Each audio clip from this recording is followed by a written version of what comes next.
bem, este é o Conexão Futura, aqui na tela do canal Futura na TV e também na internet. Saiba tudo sobre o nosso programa acessando o site futura.org.br/Conexão Futura. E você em casa já precisou dos serviços de um advogado?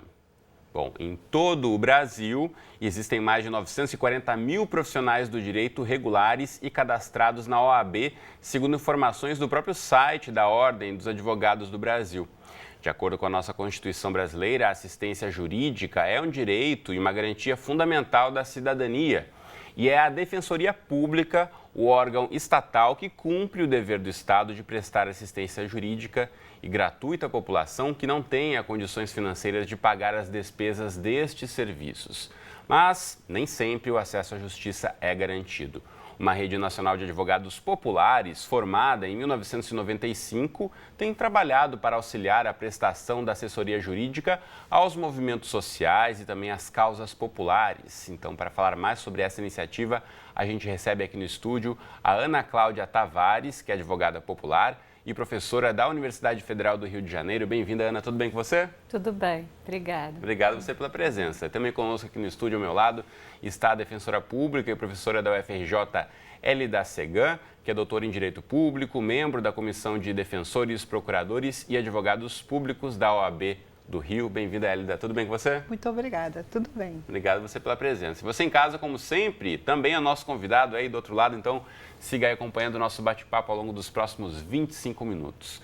Bom, antes de a gente falar um pouquinho sobre a função do advogado popular, quero voltar lá atrás para vocês. Por que escolheram a profissão de trabalhar com direito, Elida? Primeiro você.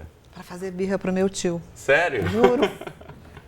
Eu ia fazer psicologia, aí a minha mãe queria que eu fizesse direito, aí meu tio disse, não, ela tá certa, porque a advocacia não é profissão de mulher. Eu digo, então eu vou fazer direito. Muito bem, provou o contrário. A gente sabe hoje em dia, nas faculdades de Direito, né, tem grande parte das mulheres também, cada vez mais conquistando seu espaço. E como o mundo jurídico é muito da meritocracia, né, quer dizer, ou seja, você ingressa nas profissões através de concurso público, as mulheres não sofrem aquela repressão de outras profissões, né, a discriminação que existe em outras profissões ainda. Camuflada, mas ainda existe. Sem dúvida. E no direito, não. Já aconteceu uma vez, uma coisa engraçadíssima. Eu estava numa vara criminal, a juíza era mulher, a promotora era mulher, sou mulher e a ré era mulher. E a oficial de justiça também era mulher. Quer dizer, só tinha mulher lá na coisa. Quer dizer, é uma profissão que, justamente pelo fato de a gente poder estudar, nós realmente, as mulheres estão dominando o mundo jurídico. Muito bem. E você, Ana, como foi a escolha? Também não foi, a gente escolhe muito nova, né? Também foi muito mais pressão, porque estava por uma percepção da família, da mãe, de que poderia ter mais possibilidades de mercado de trabalho, de concurso público. Do que um sonho, né, de fazer direito, advocacia. Mas depois, ao longo da faculdade, eu me encantei. Porque eu pensava, se eu faço direito, depois eu faço psicologia, eu pensava em fazer psicologia também. Mas logo no início da faculdade eu me encantei, achei que era um bom lugar para... Muito bacana. Bom, como eu falei no começo do programa aqui, o acesso ao direito, a ter os seus direitos garantidos, aí está lá na nossa Constituição, então todo brasileiro tem aí essa questão de poder ter acesso a um advogado, mas a gente sabe da dificuldade, também se fala muito aí da morosidade, né, do tempo que levam os processos. Queria que a Elida falasse um pouquinho sobre essa questão do acesso ao direito no país. A gente sabe que tem avançado muito, tem muitos profissionais de direito, é quase 1 milhão, como eu falei no comecinho do programa, mas ainda há muita dificuldade do cidadão se sentir com seus direitos garantidos. Né? Muita dificuldade, porque a maioria das pessoas, elas não conhecem seus direitos. Então, se eu não conheço meus direitos, eu não tenho como exercê-los, né, Ana? E isso é uma coisa, por exemplo, que na última lei da Defensoria Pública, na lei orgânica da Defensoria Pública, ela fez questão de colocar, que é o papel pedagógico do defensor público. Nós não estamos apenas dando acesso à justiça e aos tribunais. Nós temos também um papel pedagógico de ensinar os direitos, ou seja, é quase que uma faculdade de cidadania, né? É esse o papel do defensor público e a gente conta muito aí com eles para garantir os nossos direitos de todo cidadão, mas dentro da defensoria também existe o advogado popular. Como é que você diferenciaria, Ana? Não é dentro da defensoria, só paralelo. É paralelo, na verdade. Na verdade, a gente atua... A gente estava conversando da área do direito a também fazer a gente atua popular. muito em parceria, né? O advogado popular, acho que a gente tem muitos princípios de atuação em comum. Então, essa questão pedagógica da importância de socializar o conhecimento jurídico sobre os direitos é algo que a gente tem em comum, né? Uma preocupação com uma educação popular em direitos, né? Vamos dizer assim, que as pessoas estejam esclarecidas, conheçam seus direitos, para buscar os seus direitos, mas a gente atua, né, nós somos advogados populares, muitos defensores também compartilham desses princípios da advocacia popular, que é trabalhar junto aos movimentos, às organizações populares, no sentido de contribuir com a conquista de direitos e com a efetivação de direitos que já foram conquistados na lei, mas que ainda não são praticados, né? Então, vou aproveitar e mostrar aqui na internet, tem um site que é renap.org.br para você buscar informações sobre a Rede Nacional de Advogadas e Advogados Populares, está aí renap.org.br. E aproveito também, já mostro aqui o site da Defensoria Pública do Estado do Rio de Janeiro. Essa aqui, para quem está no Rio, obviamente, né, Lida, mas em outros estados também existem os sites e as defensorias locais. Foi uma luta muito grande da Defensoria para que nós pudéssemos ter em todos os estados. Alguns estados ainda estão claudicantes, que as instituições não querem abrir concurso, como o Amapá, mas isso também está sendo superado. Um dos últimos estados a abrirem foi Paraná e Santa Catarina. Quer dizer, há ainda dificuldades. O número de defensores ainda é insuficiente, porque cada vez, principalmente quando você tem uma crise financeira, como agora nós estamos vivendo, você tem a dificuldade do acesso aos tribunais pelas taxas que são cobradas e pelo pagamento do causídico, né, do advogado. Então, a pessoa que tem um problema para ser resolvido nesse momento de crise pode ter mais dificuldade ainda, porque não vai ter, né, como pagar aí os honorários de um advogado, recorre à defensoria, e se a defensoria tem um número pequeno de advogados para ajudar a população, demora mais. Pouco, as pessoas esperam um pouco, aí se sentem injustiçadas, mas isso eu acredito que seja uma coisa, porque a obrigatoriedade da existência da Defensoria Pública, ela veio com a Constituição de 88. De certa forma é recente, né? Se a gente olhar na linha do tempo do país. O Rio de Janeiro foi abençoado porque, entre outras coisas, eu sou paraense, tá? Não estou puxando a brasa. Foi abençoado porque nós tivemos a Defensoria como cargo inicial da carreira do Ministério Público. E eu achava essa forma muito interessante, quer dizer, era ruim porque você não tinha aquela defensoria estruturada com a sua dogmática desenvolvida, mas você pelo menos minimizava o furor acusatório dos promotores que já tinham sido defensores. Né? Sem dúvida. Ana, em relação a essa questão do acesso, os advogados populares também trabalham com as causas não somente individuais, como as causas dos movimentos sociais. Queria que você explicasse um pouquinho para quem está em casa para acompanhar um pouco melhor. Então, a gente trabalha principalmente com causas de natureza coletiva, né, e não individuais. Individuais na medida em que envolve a defesa de direitos humanos, uma luta contra as diversas discriminações, as marginalizações sociais. E a gente entende que os movimentos organizados populares de luta por direitos são fundamentais para a conquista desses direitos. Então, a atuação do advogado popular, ela é em parceria, né? Ela é realizada em parceria com esses movimentos, no sentido de fortalecer a luta desses movimentos por direitos. Então, direito à terra, né? A reforma agrária está na Constituição, mas a gente sabe que é necessária a luta de movimentos pressionando o Estado para a conquista desses direitos. E muitas vezes nessa atuação, esses movimentos e organizações populares sofrem processos de perseguição política, de criminalização pelo próprio judiciário, né, em alguns momentos. Então, a gente atua em apoio aos movimentos populares, às organizações de luta por direitos, né, numa busca mesmo pela efetivação dos objetivos que a gente tem na República, da República Brasileira, que é de erradicar a pobreza, reduzir desigualdades sociais, regionais. Então, a gente entende que os movimentos são fundamentais e a gente busca apoiar a ação dos movimentos e quando eles sofrem qualquer processo de discriminação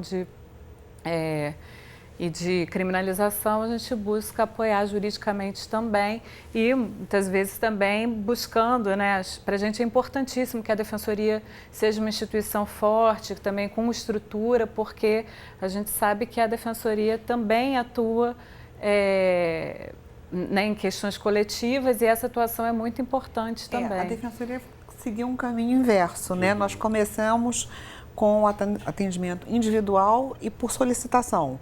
Então, as pessoas nos procuravam e nós fazíamos a parte judicial e a parte não judicial, extrajudicial. Como, por exemplo, você às vezes para provar um direito seu, você precisa de uma certidão. E aí você não tem acesso àquela certidão, mas isso não é judicialização, isso é administrativo. Então, nós atuávamos nisso, extrajudicial, que é o acesso ao direito, né, à justiça, e depois ao acesso especificamente aos tribunais. Então, primeiro nós tivemos uma atividade individual. Gradativamente, conforme a Defensoria foi se estruturando mais, e também nós começamos a ter, em 85, nós tivemos uma primeira lei que foi assim emblemática, que é a Lei de Ação Civil Pública, né? Que essa lei até é interessante, porque ela surge de uma lei ambiental, da Política Nacional do Meio Ambiente, que é de 81, e nessa lei o legislador diz que o Ministério Público teria competência para propor ações civis. Então muda o perfil do Ministério Público de fiscal da lei e titular da ação penal para ele e passa a ser também um órgão que estimula a cidadania e o acesso aos direitos, né? E aí ele começa a ação civil pública. Quando a Defensoria Pública começa a sair dessa caracterização individual, né, de solicitada, quando ela começa a propor ações, a tutela coletiva, que aí nós começamos usando o Código de Defesa do Consumidor e, posteriormente, em 2007, nós tivemos uma lei que nos incluiu nos rol dos legitimados para propor ação civil pública. Então, atualmente, a Defensoria de todo o Brasil valoriza muito a tutela coletiva, porque nós, com isso, nós conseguimos atingir um número maior de beneficiados e, às vezes, beneficiamos até aquelas pessoas que não tiveram ainda consciência de que elas têm aquele direito. Mas, com isso, nós ganhamos porque nós já tínhamos uma estruturação, uma instituição hierarquizada, institucionalizada em toda a vara civil, família, criminal, tem um defensor público atuando e responsável. Se eu entrar de férias ou se eu ficar doente, virá um outro defensor, quer dizer, você tem sempre aquela continuidade. A estrutura está ali à disposição da população. É importante você mencionar o Código de Defesa do Consumidor, que de fato acho que foi um marco aí na história do brasileiro se apropriar um pouco aí dos seus direitos, buscar os direitos com a ajuda dos PROCONs também em cada estado. Que, diga-se de passagem, o jornalismo teve uma importância tremenda nisso. Fato. Recentemente a gente recebeu aqui a diretora do PROCON no Rio de Janeiro também falando sobre essa questão de como o brasileiro tem buscado mais, a internet também tem facilitado muito. Né, a busca pelos direitos. Só é um pouquinho complicado, porque às vezes a pessoa busca na internet e chega ensinando direito pra gente, né, Ana? E ela diz, não, mas eu quero assim. Diz, não, pera um instantinho, você pode querer assim. Também é o uso da informação. A mesma coisa nas consultas médicas, muitas vezes, muito. Que é um cuidado que é importante ressaltar e nem tudo que você vê na internet é verdade, então tem que ter um filtro e ver de onde vem a fonte da sua informação.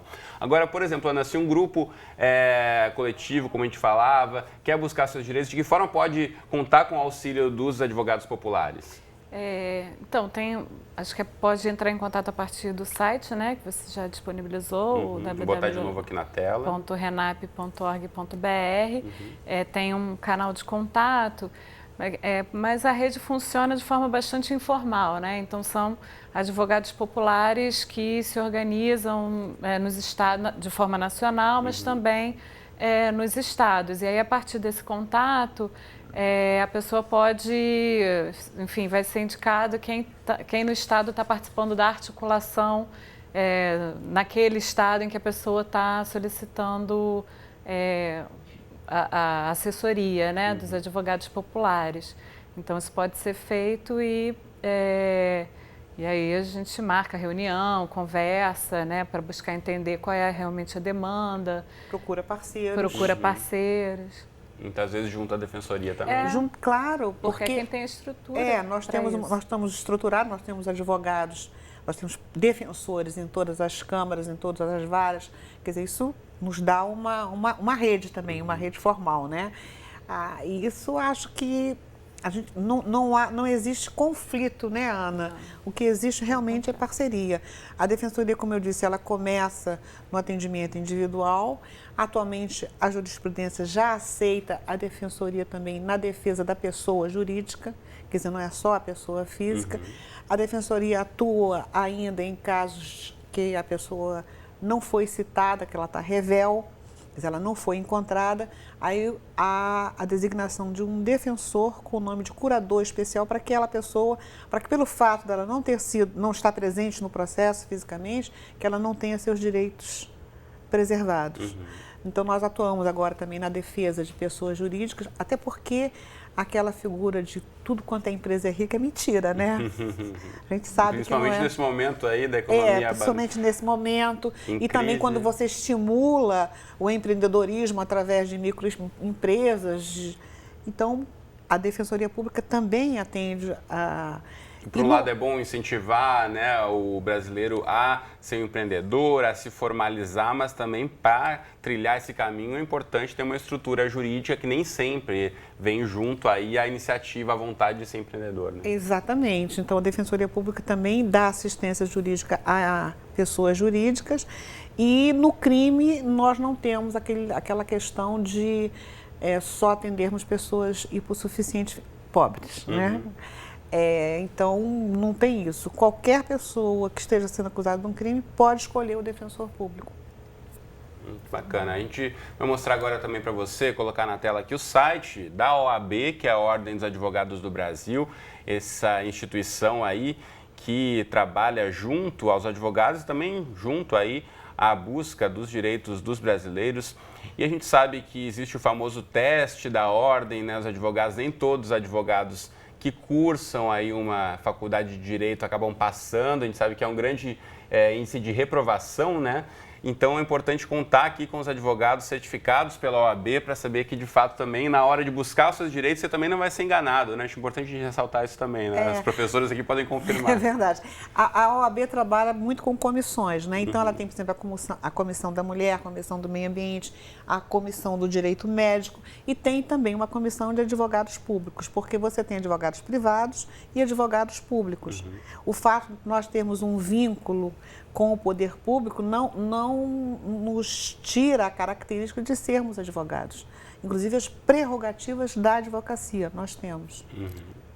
Como é que você vê isso, essa questão da importância também da ordem, né, Ana, para dar esse acesso à justiça? A ordem é fundamental, inclusive, para nós, advogados populares, né, para a atuação dos advogados populares, porque muitas vezes na defesa dos movimentos populares, né, e das lideranças, a gente tem... Exatamente. A gente encontra muita dificuldade em garantir as prerrogativas, em especial quando a atuação é em delegacias de polícia, enfim. Tem muitas vezes a gente recorre à ordem, à Comissão de Direitos Humanos, à Comissão de Prerrogativas dos Advogados, nesse sentido, né? Advogados que são processados por causa da sua atuação na defesa de movimentos populares. Então, a rede também busca esse apoio da OAB. A OAB também tem uma comissão só de prerrogativas de advogados. Quer dizer, se tentarem prender uma de nós, tem que vir um advogado da comissão esses advogados, eles dão plantão, né? Aí tem que vir, eles vêm exatamente porque chega um determinado momento que você precisa, o advogado precisa de defesa, né? Porque claro que quando você está sendo acusado, você fica fragilizado. Então aí é que entra um profissional isento na situação para defender as prerrogativas da classe. E nisso realmente o nosso conselho, né, a nossa ordem, nós nos chamamos de conselho, ela é muito forte na defesa das prerrogativas dos advogados. Muito bacana. Bom, esse papo aqui poderia seguir o resto da tarde. A gente está quase encaminhando para o finzinho, já passou voando o programa de hoje. Mas eu queria aqui, antes de encerrarmos, ouvir de vocês uma reflexão para a gente concluir, que a gente está falando um pouquinho sobre a busca do brasileiro pelos seus direitos, mas tem muito a ver com educação também. Vocês acreditam que a gente trabalhar um pouco mais os direitos de cada um, cidadania dentro da escola, pode evitar, né, o grande número de casos que lá na frente, na vida adulta, a gente vai ter de brasileiros tentando correr atrás do prejuízo? Acho que é fundamental, assim, discutir, debater direitos humanos, direitos fundamentais, os direitos a partir, né, da escola é fundamental. Acho que pra gente... Eu já acrescentaria algo. Eu acho que é fundamental o direito na escola, o direito na mídia, mas é fundamental que a família não se omita da obrigação de educar. Eu acho que a educação começa em casa.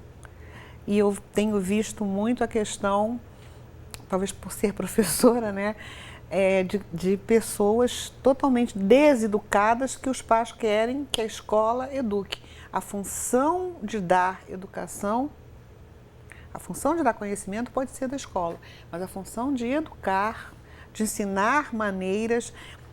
Você hoje em dia tem muito esse problema de você ver pessoas totalmente, quer dizer, elas jogam papel no chão, elas fazem tudo que a gente diz para não fazer, né? As questões básicas da cidadania. Da cidadania, mas aí elas querem a cidadania dela, mas elas não querem dar o troco. Porque cidadania é uma rua de duas mãos. Você tem que dar, mas você também tem que respeitar. Sem dúvida. E aí a gente volta aqui, me apropriando um pouquinho da área de vocês, a nossa Constituição, né? Como você bem disse, Hélida, está lá na Constituição, o dever de educar e de criar é do Estado, sim, mas também da família e dos responsáveis. Então aí a gente discutir um pouco mais dessa cidadania, não só aí para fora, mas também para dentro de casa. Bom, nosso tempo aqui encerrou, infelizmente. Muito obrigado às duas pela presença. Foi uma verdadeira aula de direito aqui. Eu acho que os seus 25 minutos só são 15, né? Não? Pois é, tá lá no relógio, a gente já tem que encerrar agora. Então, só reforçando, você que quer mais informações, busque aí. Vamos colocar os sites de novo? oab.org.br, esse é o site da Ordem Nacional. Você pode buscar os sites da OAB também, dos diferentes estados da nação. Novamente aqui, estamos no Rio, mas busque Defensoria Pública onde você estiver, aí portal da DPGE Rio de Janeiro.gov.br e, para encerrarmos, o site RENAP, da Rede Nacional de Advogados e Advogadas Populares. Certo? Obrigado novamente. Nós que até agradecemos. Valeu. Termos tido a oportunidade de falar, né? Muito um pouquinho bom. do que a gente faz. Obrigado. Você de casa, obrigado pela companhia de sempre. Então, Conexão vai ao ar de segunda a sexta na tela do Futura na TV ou então qualquer hora do dia e da noite no nosso site futura.org.br/Conexão Futura. Um abraço para você e até a próxima.